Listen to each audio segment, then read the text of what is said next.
Seigneur, si je chante le long de mon chemin, c'est que je peux te prier dès le matin.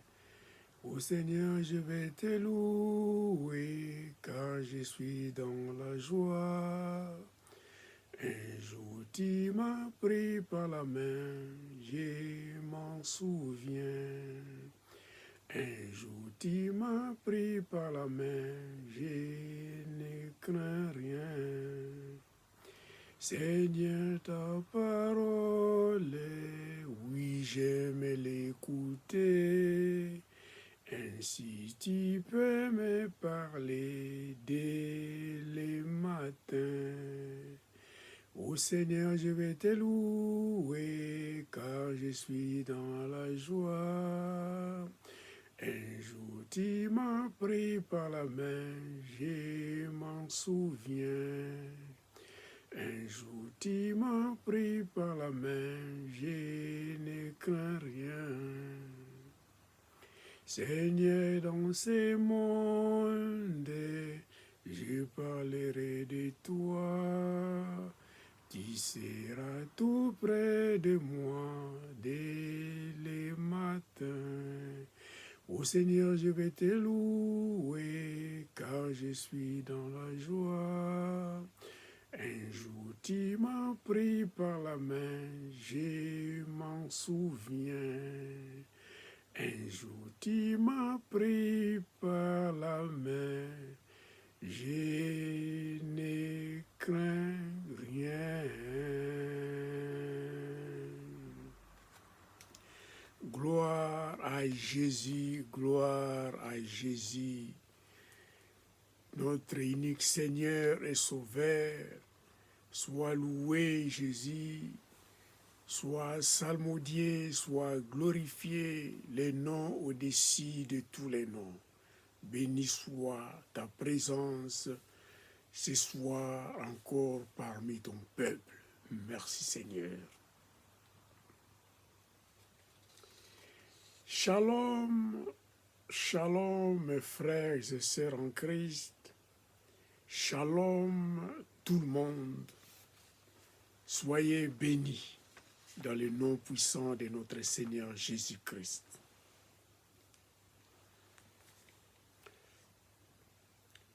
Ce dimanche, par la grâce de Dieu, je me présente encore devant mon auditoire pour vous parler de la bonne nouvelle ce dimanche.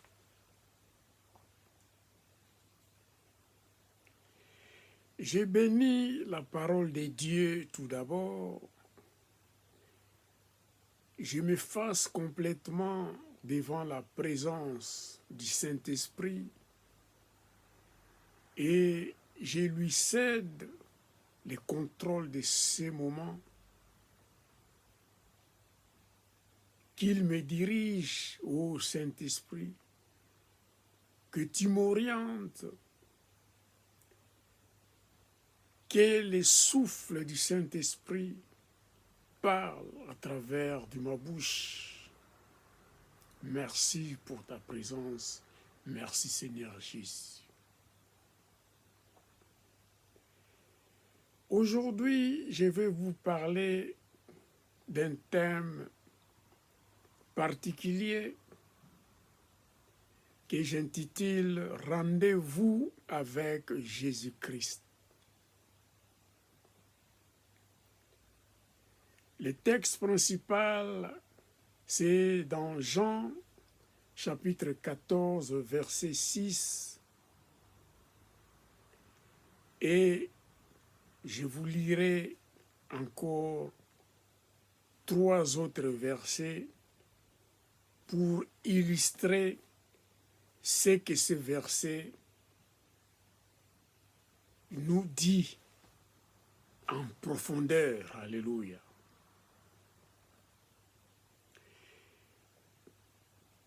Pour ne plus tarder, je lis la parole de Dieu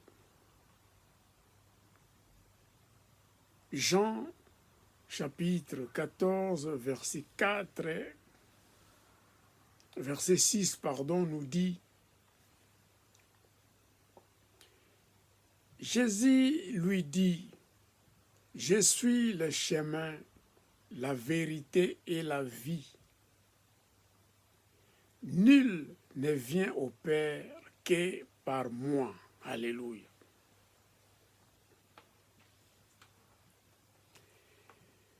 Ici,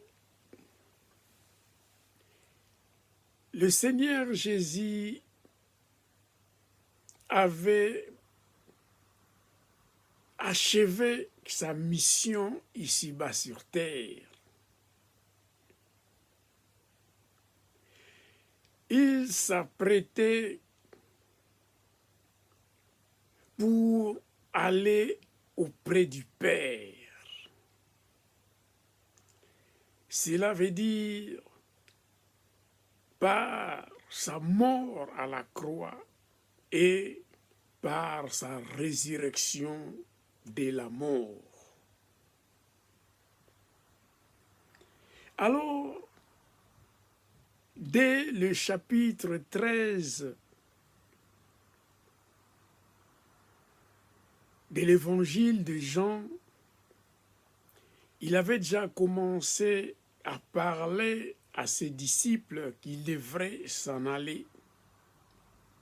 Il avait lavé les pieds de ses disciples.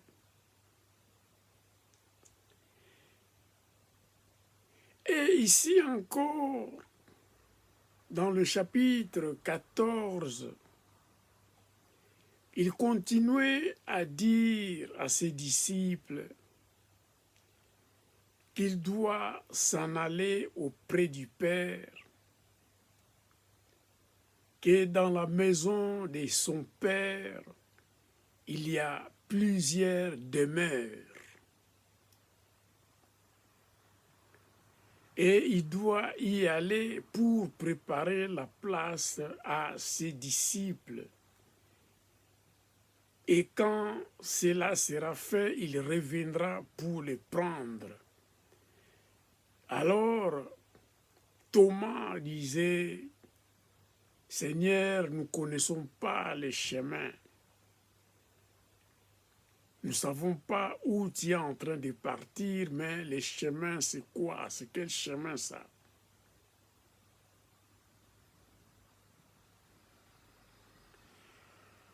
Alors, il avait répondu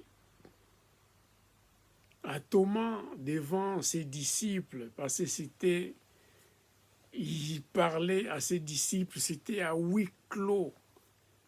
Parce qu'il voulait le faire comprendre qu'il devrait partir, qu'il devrait les laisser mourir sur la croix et ressusciter des morts et aller auprès du Père, là où il est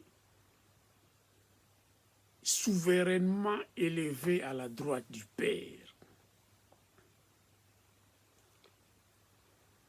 Mais les disciples, ils étaient encore voilés, ils ne comprenaient pas.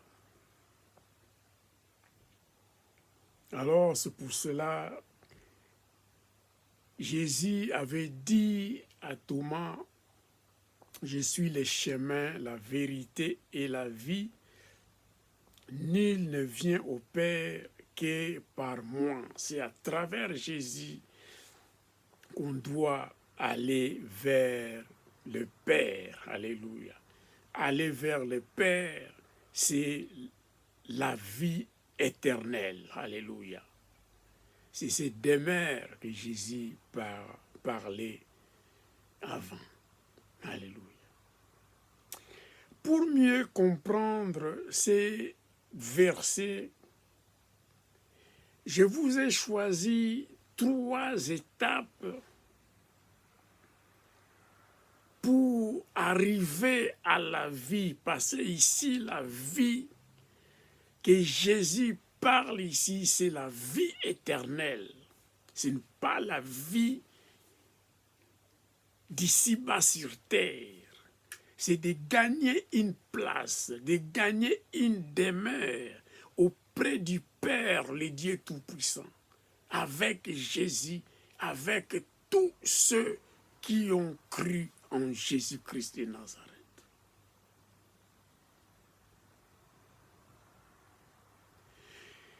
Sans plus tarder, je vous lis les premiers versets parmi les 3 que je vais vous illustrer: les chemins, la vérité et la vie selon Jésus-Christ de Nazareth.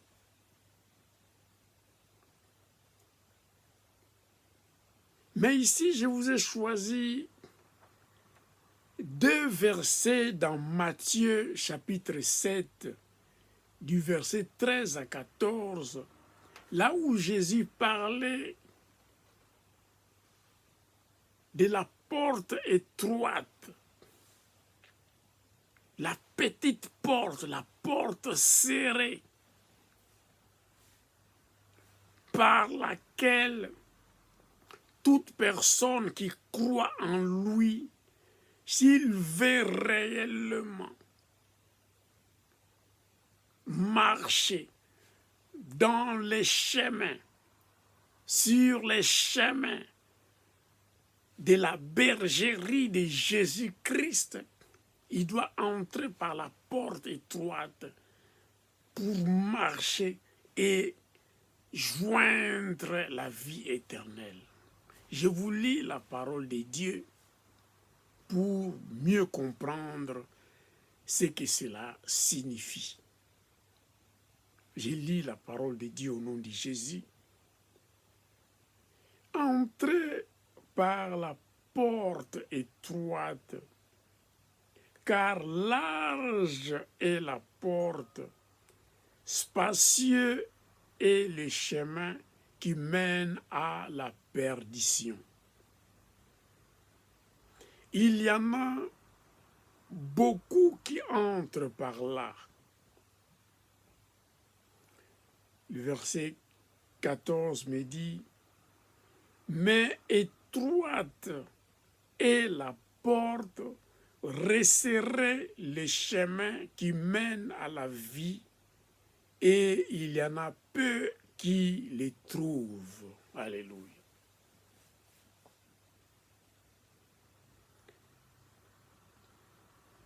Jésus est le chemin, mais il faut entrer par une porte étroite pour entrer dans sa bergerie.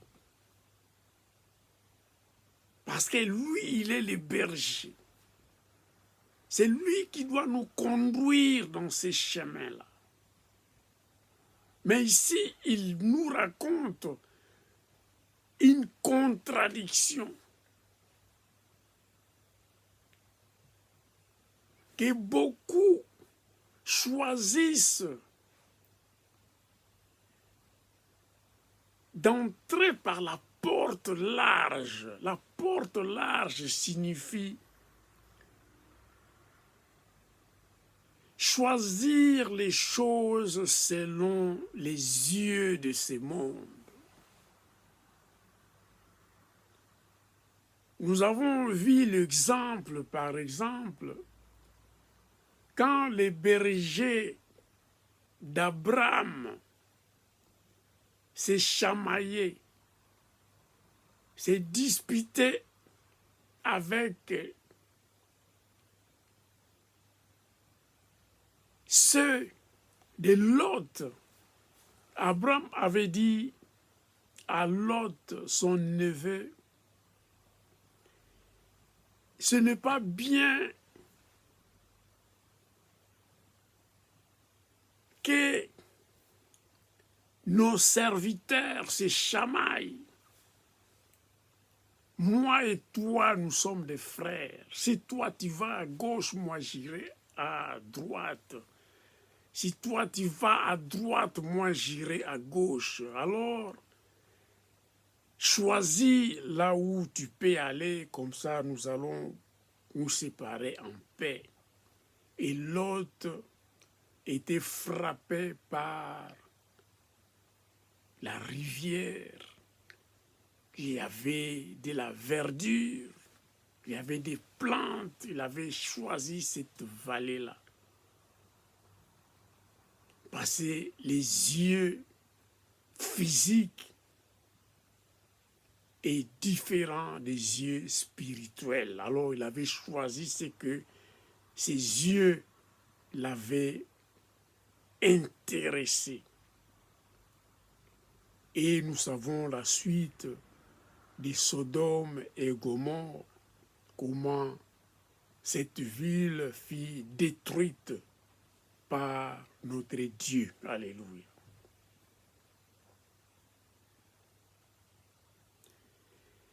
Souvent, l'homme charnel est frappé, fait ses choix par ce qu'il voit, ce qui est terre à terre, ce qui est immédiat.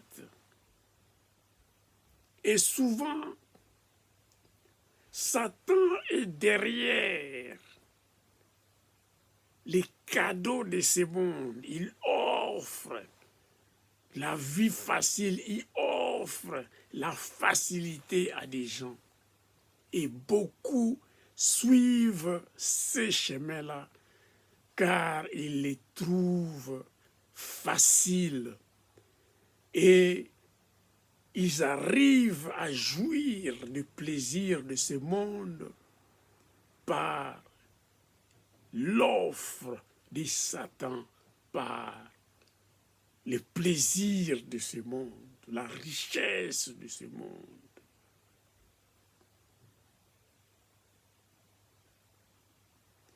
Mais comme notre Dieu, il veut que nous marchions dans un chemin qui nous amènera à la vie éternelle. Il dit, j'appelle mes brebis par leur nom et ils connaissent ma voix et ils me suivent. Mes brebis ne suivront jamais la voix qu'ils ne connaissent pas. Alléluia. Voilà pourquoi il y a cette communion avec Dieu, marcher par le Saint-Esprit, être en communion avec Dieu par sa parole,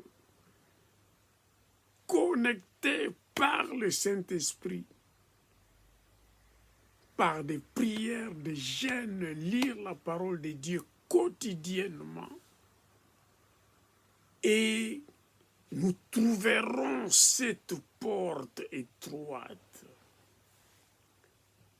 Et cette porte étroite, c'est cette porte que notre Seigneur Jésus a choisie pour nous. Il nous appelle par notre nom. Et nous entrons par la porte étroite parce que nous connaissons sa voix. Alléluia.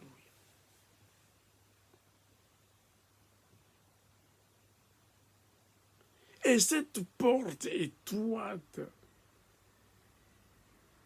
son chemin est resserré.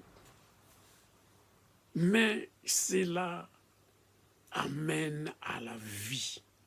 Et il y en a peu qui les trouvent. Alléluia.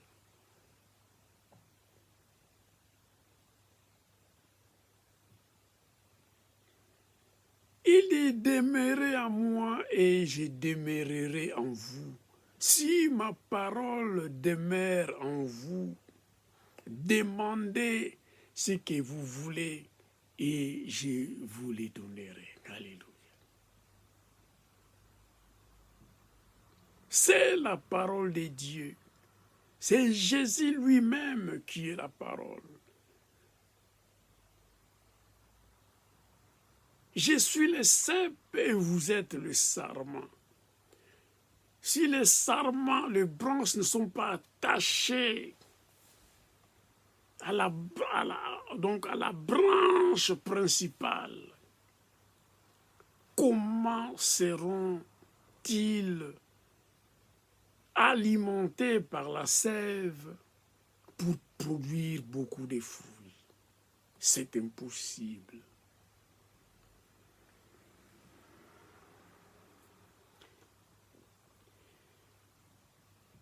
La deuxième particularité que Jésus a dit, je suis le chemin, la vérité. Je vais vous lire la vérité que Jésus lui-même dit. Et quand il trouve cette vérité-là, qui est Jésus-Christ, en marchant sur le chemin étroit, le chemin resserré, quand il a trouvé la porte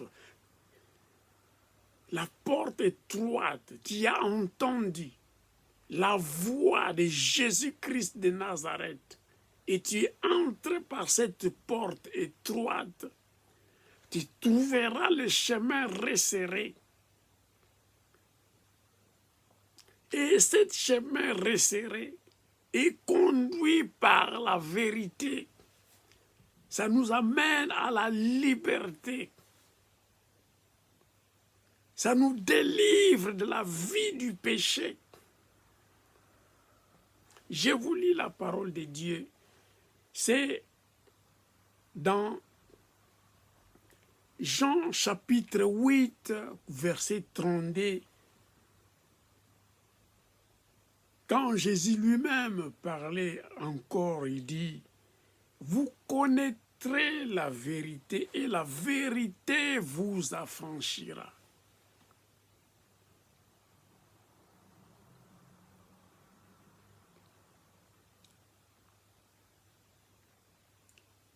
La vérité, c'est Jésus. Jésus a vaincu le monde. Car l'homme, Jésus parlait que l'homme est esclave. Beaucoup de disciples, beaucoup de pharisiens et les autres juifs disaient, nous sommes les descendants d'Abraham. Nous ne sommes pas esclaves de quelqu'un. Nous sommes déjà délivrés. Mais ici, Jésus voulait les faire savoir qu'ils étaient encore esclaves, mais esclaves du péché, car le péché amène à la mort.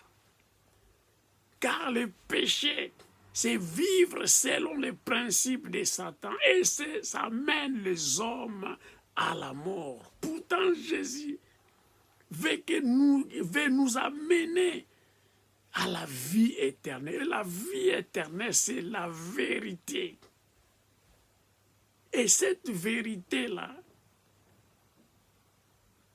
c'est dans la parole de Dieu qui nous a franchis. C'est dans sa mort, il était mort sur la croix pour nous délivrer d'entre les mains de Satan.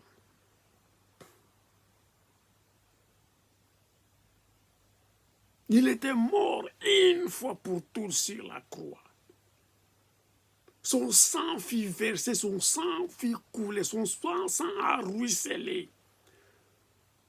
La Bible déclare tout était accompli et la Bible déclare les rideaux qui séparaient le lieu saint et le lieu très saint étaient déchirés de haut en bas. Cela veut dire que Jésus-Christ fit déchirer. Son sang a coulé, son sang a ruisselé, il fut mort.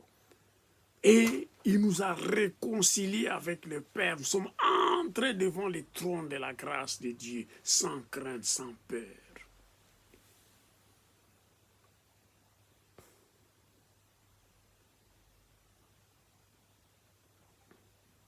Et c'est cette vérité qui nous affranchit, qui nous rend réellement libres. Un verset qui est connecté à ces versets, je vous lis toujours dans Jean chapitre 8, mais ici c'est le verset 36 qui dit, « Si donc le Fils vous affranchit, la vérité, Jésus est la vérité, la vérité c'est le Fils, vous affranchit, vous serez réellement libre. » Alléluia. Donc vous ne serez plus esclaves du péché parce que vous avez cru en Jésus, vous avez connu Jésus-Christ Nazareth par sa parole, par sa mort sur la croix et sa résurrection, et il est souverainement élevé, et il est souverainement et assis à la droite du Père à la croix. Et il intercède pour nous jour et nuit. Et c'est cette vérité qui est le Fils de Dieu, Jésus-Christ de Nazareth. Si nous croyons en lui, nous sommes dans la vérité. Donc nous ne marchons pas dans la perdition. Donc nous marchons dans la vérité. Et ce chemin étroit, ce chemin resserré, nous sommes entrés par la porte étroite et nous marchons dans le chemin resserré. Et ce chemin étroit, conduit par la vérité qui est Jésus-Christ Nazareth, nous amène vers la vie éternelle, là où il y a beaucoup de demeures auprès du Père qui est dans les cieux. Alléluia.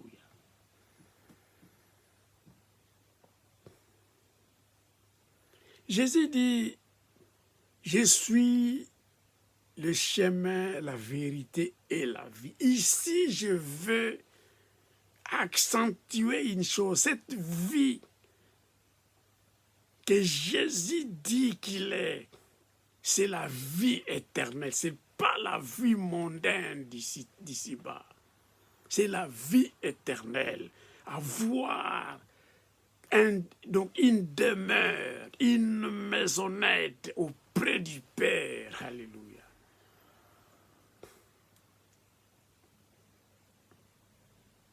Il y a beaucoup de demeures à la maison de mon Père. Je monte vers le Père et je descendrai pour vous prendre quand j'avais déjà préparé les demeures pour vous. Et là, nous vivrons. Pasteur Kiamenga Mavaka, les germes, toi ta demeure est là et Jésus-Christ habite quelque part là-bas. Donc on doit se voir. S'il y a d'autres saints qui ont cru à Jésus-Christ, nous allons nous voir là au ciel. Nous aurons nos demeures auprès du Père. Alléluia. Donc on peut se saluer avec les patriarches Abraham, les Josué, les Moïse, les Élie. On doit se côtoyer là-bas au ciel, parce que si on a cru à Jésus-Christ Nazareth, c'est lui qui est la vérité. Il nous conduit vers la vie éternelle. Et dans la vie éternelle, nous allons nous voir, nous tous les saints qui ont cru en Jésus-Christ. Donc il n'y aura plus de barrières. Donc la Bible déclare, donc Jésus-Christ, sur la croix, tout était accompli, les rideaux qui séparaient le lieu saint et le lieu saint des saints étaient déchirés de haut en bas.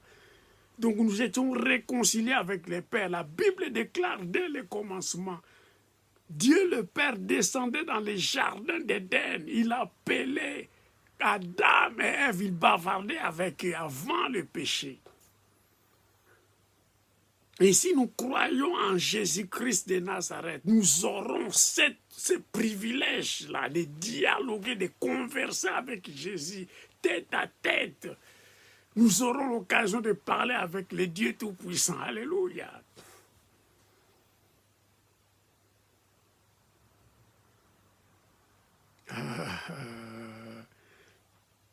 L'apôtre Paul disait que la mort est un gain, donc il voulait se précipiter pour aller voir, parler avec Jésus de Moïse, d'Abraham et consorts. Alléluia. Et nous, pour atterrir la vie éternelle, je descends dans dans Jean toujours, chapitre 6, verset 47, il nous dit,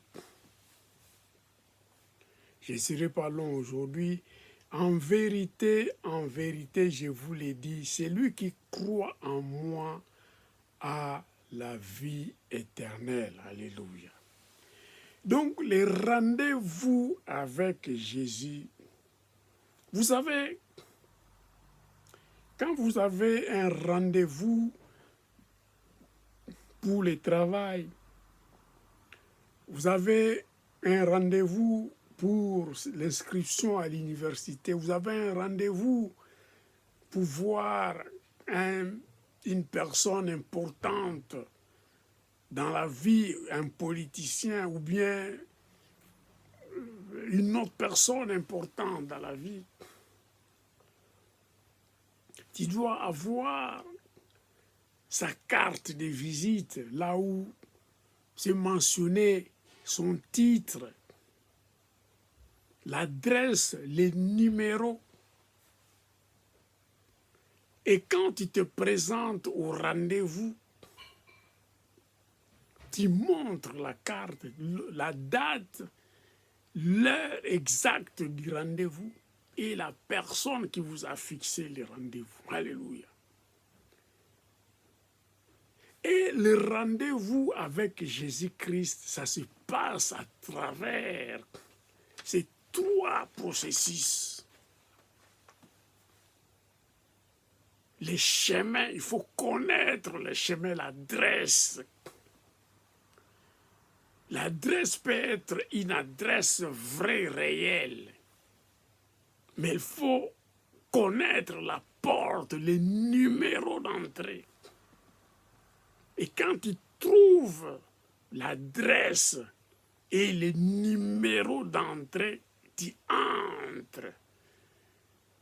Tu t'assois. Donc les secrétariats, les secrétaires de la personne importante qui avait fixé le rendez-vous doit donner son point de vue à telle heure. Le monsieur tel va entrer à l'heure des rendez-vous. Là, c'est Jésus-Christ qui t'avait fixé un rendez-vous. Tu entres par la porte étroite. Alléluia.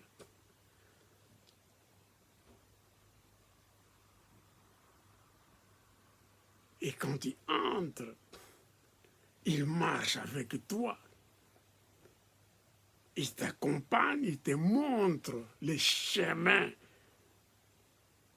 de la vérité qui est lui-même. Et il te montre le chemin de la vie éternelle. Alléluia.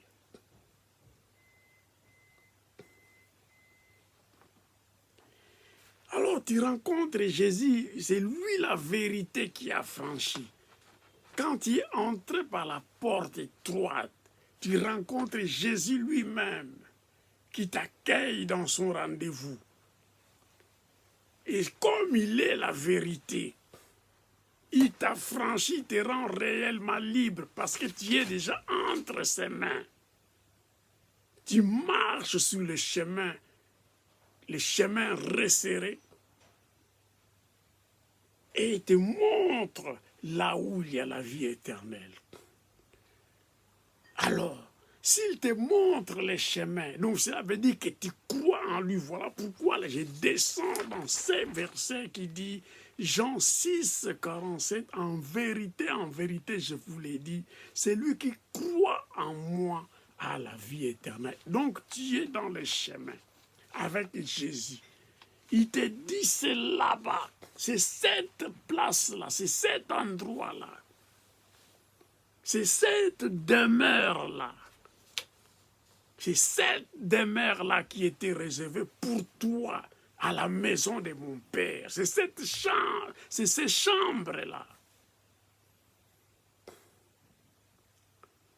que vous allez occuper, vous qui avez cru en moi. Vous occuperez ces chambres-là dans la maison de mon Père.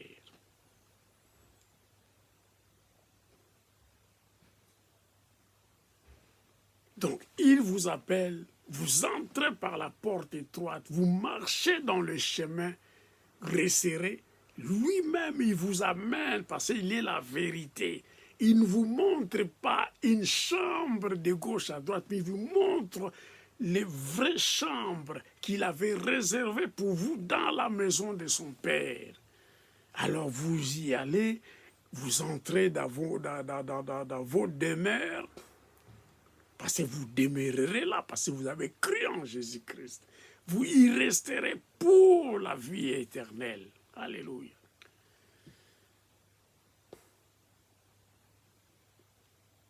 Et c'est ça, cette habitation, cette maison du Père, là où nous aurons nos demeures, nos chambres à coucher, là où on peut se côtoyer avec les aïeux, les patriarches Abraham, les Moïse, les Josué, les Noé,